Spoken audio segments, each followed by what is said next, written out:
नमस्कार, मैं सत्येंद्र कुमार आप सभी छात्रों का बहुत बहुत स्वागत करता हूं आपके अपने YouTube चैनल ITI 360 डिग्रीज में। आज की मेरी जो है ऑनलाइन क्लास नंबर 26 है और जिसमें मैं चैप्टर 2 फिटिंग शॉप पढ़ा रहा हूं। और मेरी जितनी भी ये थ्योरी की वीडियोस रहती हैं, ये videos fitter, turner, machinist, grinder और welder, tractor mechanic motor vehicle, mechanic 2 and 3 wheeler और diesel mechanic, electrician, RAC mechanic, agriculture machinery, electronics mechanic और इंस्ट्रूमेंट मैकेनिक, इन सब के लिए वीडियो रहती है। और साथ में मैं ED के भी वीडियो आप लोगों के लिए स्टार्ट कर दिया हूँ, जिसमें एक वीडियो मैंने जो है रिलीज कर चुका हूँ। किसी ने ना देखा हो तो उसको देख लें। और आज के जो थ्योरी के वीडियोज़ हैं, इसमें जो मैं क्लास ले रहा हूँ वो ऑनलाइन क्लास 26 ले रहा हूँ। इससे पहले मैंने 25 क्लासेस ले चुकी हैं।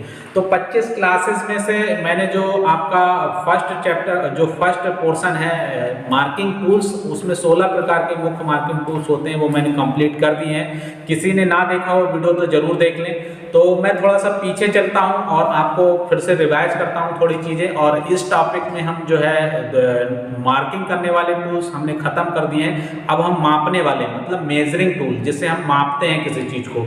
तो किसी चीज़ को जब हम मापते हैं तो ये भी बहुत ही अभिन्न अंग है आप लोगों के लिए, बहुत ही महत्वपूर्ण आपके जीवन का एक। अगर आप इंजीनियर बनना चाहते हैं, अगर आप ITI करने के बाद सफल होना चाहते हैं, तो किसी चीज़ को मेजर करना, मापना आपको आना चाहिए, तभी आप लोग सक्सेस हो सकते हैं। तो मैं आपको थोड़ा सा पीछे लेके चलता हूँ। फिटिंग शॉप, मैंने चैप्टर नंबर 2 फिटिंग शॉप में मैंने फिटिंग टूल्स पढ़ाए थे। फिटिंग शॉप में जो टूल्स यूज होते हैं वो फिटिंग टूल्स कहलाते हैं।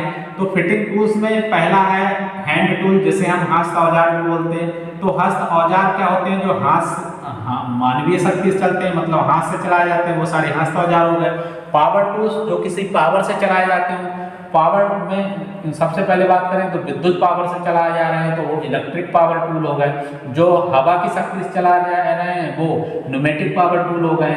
और जो पानी की शक्ति से चलाए जा रहे हैं वो यहाँ पर हाइड्रोलिक पावर टूल हो गए। तो ये पानी की शक्ति से चलता है। जितने भी जो है हाइड्रोलिक मशीन होती है वो पानी की शक्ति से चलती हैं, तो पानी की शक्ति से चलती हैं। और जो बाकी चीज़ें हैं जैसे कि इलेक्ट्रिक है तो विद्युत शक्ति से चलता है, न्यूमेटिक है तो ये हवा की शक्ति से चलता है। और यहाँ पर मैं विद्युत लिख दे रहा हूँ, बिजली जिसे आप बोलते हैं। तो पावर टूल्स के बारे में मैं आपको बाद में बताऊंगा। जो हैंड टूल्स हैं इसमें मार्किंग टूल्स हो गए, जिसकी सहायता से हम मार्किंग करते हैं। मेजरिंग टूल हम अब इस वीडियो में सीखेंगे। इस वीडियो में मेजरिंग टूल के बारे में आपको थोड़ा सा आइडिया दूंगा। कटिंग टूल्स उसके बाद पढ़ेंगे, जॉब होल्डिंग टूल पढ़ेंगे और जॉब क्लैंपिंग टूल पढ़ेंगे। तो ये वाला मेरा जो पोर्शन है जिसमें 16 जो मार्किंग टूल्स थे, इंपॉर्टेंट टूल्स थे, वो मैंने कंप्लीट कर दिए हैं। तो आप लोगों ने अगर वीडियो ना देखा है तो जरूर देख लें, क्योंकि जो मेजरिंग टूल हैं उनसे क्वेश्चंस NCVT एग्जाम में और साथ में कॉम्पिटिटिव एग्जाम में से बहुत सारे पूछे जाते हैं। और साथ में मेजरिंग टूल के बारे में भी बहुत इंपॉर्टेंट क्वेश्चंस पूछे जाते हैं।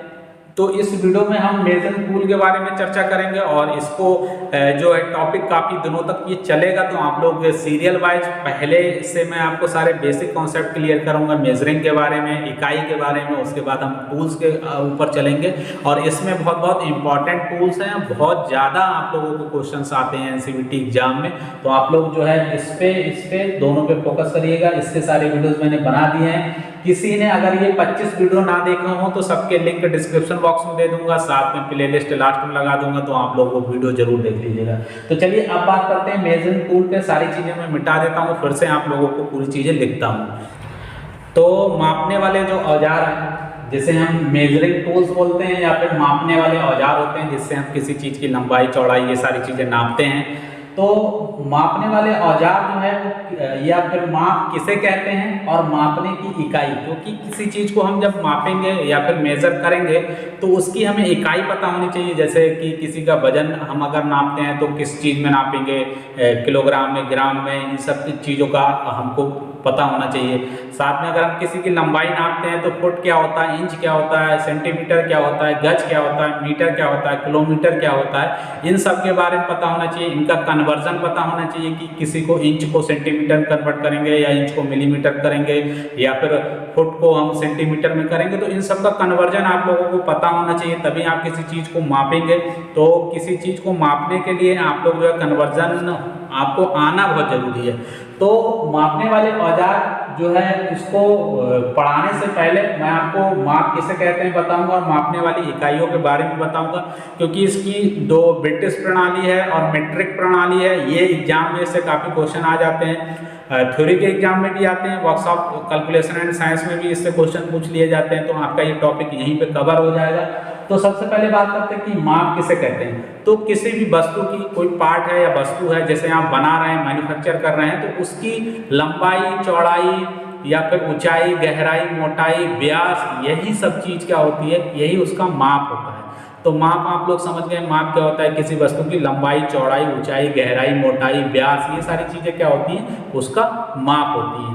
अब मापने की जो इकाई है वो दो इकाई बहुत फेमस है। सबसे पहले मैं बात करूं तो एक ब्रिटिश प्रणाली है, इसको मैं थोड़ा सा यहाँ पर लिख दे रहा हूँ, उसके बाद मैं एक एक करके इसको आगे भी पढ़ाऊंगा। यहाँ पर मैं ब्रिटिश प्रणाली लिख दे रहा हूँ, और दूसरी जो है वो मीट्रिक है, मीट्रिक प्रणाली है। तो दोनों के नाम आप लोगों को याद होने चाहिए, ब्रिटिश प्रणाली और मीट्रिक प्रणाली। और इसको जो है हम शॉर्ट में इसको सीजीएस बोलते हैं, मीट्रिक प्रणाली को हम क्या बोलते हैं, सीजीएस, सीजीएस, सीजीएस प्रणाली भी कभी कभी इसको कहा जाता है, और इसको एफपीएस प्रणाली भी बोला जाता है। तो इसको ब्रिटिश प्रणाली को एफपीएस बोलते हैं। एफ मतलब यहाँ पर मैं इसको लिख दे रहा हूँ, इसका मतलब होता है फुट, और इसका मतलब होता है पाउंड, और इसका मतलब होता है सेकेंड। और ये सीजीएस, सीजीएस में मैं सी का अर्थ लिख दे रहा हूँ, फिर जी का अर्थ लिख दे रहा हूँ मैं यहाँ पर आपको, और फिर यहाँ पर एस का अर्थ लिख दे रहा हूँ। तो सी मतलब होता है सेंटीमीटर, सेंटीमीटर मैं यहाँ पर लिख दे रहा हूँ। जी का मतलब ग्राम हो गया, और एस का मतलब हो गया सेकेंड। तो इन चीज़ों के अर्थ आपको पता होना चाहिए कि मापने की दो इकाई होती है। पहली एफपीएस इकाई, जिसे हम ब्रिटिश प्रणाली बोलते हैं, जिसमें एफ का मतलब फुट है, पी का मतलब पाउंड है, और एस का मतलब सेकेंड है। और मीट्रिक प्रणाली है जिसमें सीजीएस प्रणाली भी इसको बोलते हैं। तो सी का मतलब सेंटीमीटर, जी का मतलब ग्राम हो गया, ग्राम या ग्राम्स लिख सकते हैं, और एस का मतलब सेकेंड्स हो गया या सेकेंड लिख सकते हैं। तो ये चीजें आपको दोनों क्लियर हो गई, इसके दोनों के मतलब क्लियर हो गए। वो ब्रिटिश प्रणाली एफपीएस, जिसको फुट, हम एफ से फुट लिखते हैं, तो फुट को हम लंबाई मापने के लिए प्रयोग करते हैं। वजन नापने के लिए हम पाउंड का प्रयोग करते हैं या पाउंड्स का प्रयोग करते हैं। फिर टाइम को नापने के लिए हम सेकंड का प्रयोग करते हैं। ऐसे ही इसमें लंबाई को सेंटीमीटर और भार को ग्राम में और समय को सेकंड में मापा जाता है। तो ये दोनों प्रणाली आप लोग जो है समझ गए। बस इतना क्वेश्चन आता है कभी कभी इसमें कि ये एफपीएस प्रणाली को अदर नाम से क्या जाना जाता है, और ये सारी चीज़ें। अब हम बात करते हैं कि जो कन्वर्जन है हमारा, कि इंच है या फुट है, इनको सेंटीमीटर में, मीटर में, इन चीज़ों में कन्वर्ट करने का एक मैं आपको बता दे रहा हूँ। एक टेबल है, उससे मैं आप लोगों को समझा दे रहा हूँ, और ये चीज़ें आप लोगों को बहुत अच्छे से आनी चाहिए। फिलहाल एग्जाम में तो कम ही आती, मगर जब आप किसी चीज़ को मेजर करेंगे तो आप लोगों को ये चीज़ बहुत ही महत्वपूर्ण लगेगी, वहाँ पर आपके लिए बहुत उपयोगी होने वाली है।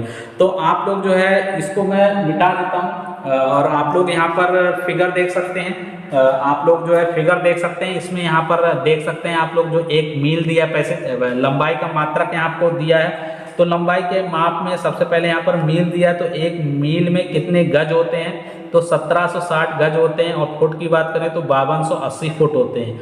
अब एक गज की बात करें, एक गज में 3 फुट होते हैं, और 3 फुट में कितने इंच होते हैं, 36 इंच होते हैं। और एक फुट में कितने इंच हो गए, 12 इंच हो गए। ऐसे ही एक इंच का जो 64वां भाग वो एक चूल कहलाता है, और एक इंच का 32वां भाग, और एक इंच का 16वां भाग, और एक इंच का 8वां भाग एक सूत कहलाता है। और भी चीज़ें इसमें जो हैं वो नहीं दी हैं, फिर भी मैं आप लोगों को यहाँ पर बोर्ड पे बता दे रहा हूँ। सबसे पहले चलिए मैं मिलीमीटर से शुरू करता हूँ। 1 मिलीमीटर, सबसे पहली बात करें 25.4, 25.4 मिलीमीटर बराबर कितना होता है, 1 इंच होता है। ठीक है, ये लोग आप लोग समझ गए। अगर मैं इसको सेंटीमीटर में कन्वर्ट करूं तो 1 इंच में इतने मिलीमीटर हो गए, तो सेंटीमीटर कितने हो गए, 2.54 हो गए, 2.54 सेंटीमीटर हो गए।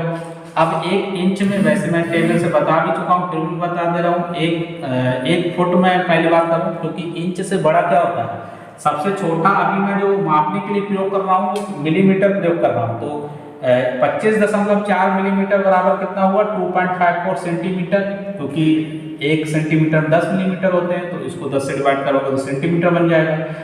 अब 2.54 सेंटीमीटर में कितने इंच होते हैं, 1 इंच होता है। अब इंच के बाद क्या आता है, फुट आता है, तो मैं यहाँ पर फुट लिख देता हूँ। और 1 फुट में कितने इंच होते हैं, 1 फुट में 12 इंच होते हैं। तो यहाँ पर आप लोगों को इतना समझ में आ जाएगा।